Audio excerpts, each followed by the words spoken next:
Bonjour à tous, une vidéo au sujet de la lecture.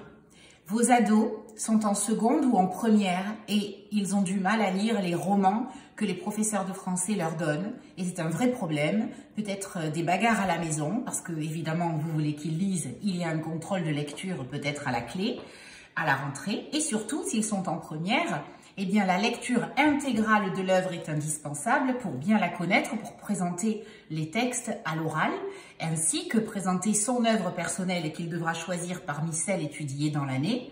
Et pour cela, eh bien, il faut lire.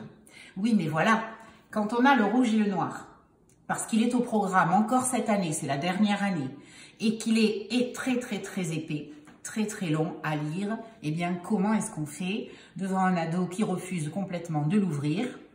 Eh bien, j'ai quelques petits trucs à vous donner. J'ai apporté aussi La Princesse de Clèves, qui est un grand classique, qui est beaucoup plus petit, mais dont l'écriture est dense, et il y a de longues descriptions de la cour d'Henri II dans le roman, et j'avoue que c'est un petit peu indigeste pour les jeunes d'aujourd'hui, et donc eh ben, il faut essayer de trouver des moyens pour les aider.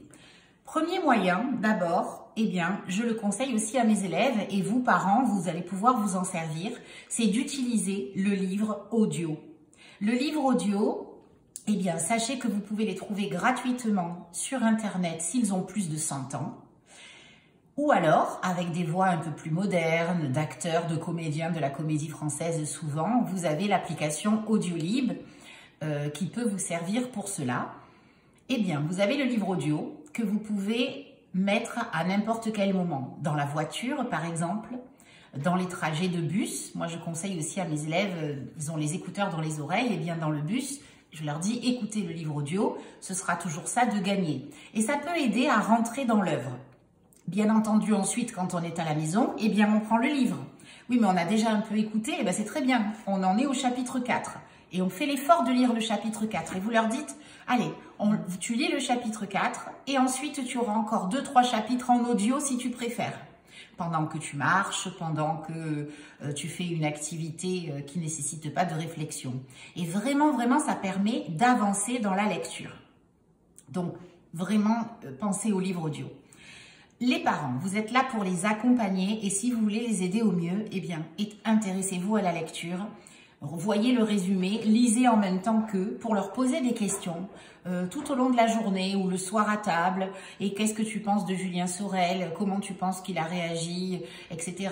Comment est-ce que tu trouves cette scène lorsqu'il prend la main de Madame de Rênal sous la table? Est-ce que tu trouves que c'est d'actualité ou que c'est vraiment désuet? Essayez vraiment eh bien, de partager sa lecture.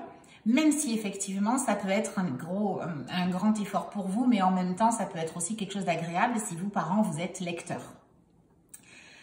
Encore une chose, eh bien, ça va être de les intéresser à tout ce qui a été autour. Vous voyez, là j'ai pris cette collection de Hatier parce qu'on voit un extrait de film, donc de 1954, Le Rouge et le Noir, et vous reconnaissez, pour les plus âgés d'entre vous, l'acteur Gérard Philippe ainsi que Daniel Darieux. Alors pourquoi pas, eh bien, retrouver ce film et pas le regarder forcément en entier, mais un petit passage. Et ça va lui expliquer à l'ado pourquoi on a mis cette photo-là, pourquoi Gérard Philippe représentait un jeune premier qui incarnait la beauté, le talent à cette époque-là, en 1954. Ça peut aussi lui permettre de dire, aujourd'hui, si on devait faire un film sur le rouge et le noir, quels acteurs tu verrais? Et là, vous lancez un petit dialogue, un petit débat autour de ce choix-là éventuel d'acteurs, comme un casting, et ça peut effectivement lui permettre aussi d'apprécier l'œuvre et d'entrer dans l'œuvre. Pour La Princesse de Clèves, je recommande vraiment La Lettre, qui est un film avec Chiara Mastroianni et qui est vraiment une adaptation moderne et très intéressante, le duc de Nemours étant un chanteur de rock portugais. Et vraiment, j'ai beaucoup aimé cette adaptation. Il y a aussi La Belle Personne, qui est plus récent, que l'on peut leur montrer avec de jeunes acteurs. Et on voit combien ces histoires littéraires anciennes, celles-là du XVIIe siècle, vraiment, eh bien, ce sont parfois des histoires vraiment actualisables. Et ça va enrichir aussi, cela va enrichir aussi leur présentation à l'oral s'ils choisissent cette œuvre pour la partie personnelle.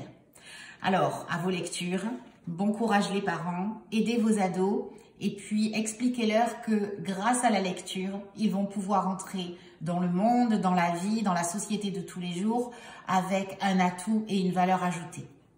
À bientôt!